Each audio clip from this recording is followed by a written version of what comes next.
atau sup tulang. Macam yang ni orang gila-gila ni kan. Nombor 2, yang ni lagi dahsyat, kaki ayam, chicken legs. Tapi dengan syarat kena cuci 10 kali. Saya tak tahu, saya kurang sikit lah nak makan kaki ayam ni.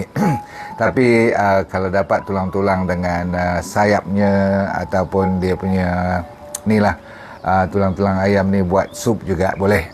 Nombor 3 ialah ikan yang ada lemak lah, dan kita nak cari omega 3 kan seperti biasa, dan ikan ni pun kena pasti yang saya kata original, bersih daripada air yang mengalir, bukan daripada laut sangat-sangat. Okey. Nombor 4, telur. You pun tahu telur kampung, telur ayam tu the best. Nombor 5 ialah makanan yang citrus atau berlimau-limau ni. Okey.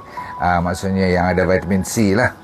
Lepas tu berries, semua jenis berries. Okey, cuma hati-hati, strawberry kat Malaysia ni banyak pestisida.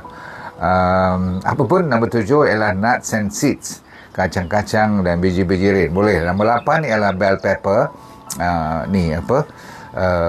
cili, apa orang panggil, cili benggala ya. Okey, right. Nombor 9 garlic, iaitu bawang putih. Nombor 10 green leafy vegetable, sayur-sayur menghijau. Lepas tu beans, lentil semua tu. Dan last kali ialah makanan buah-buahan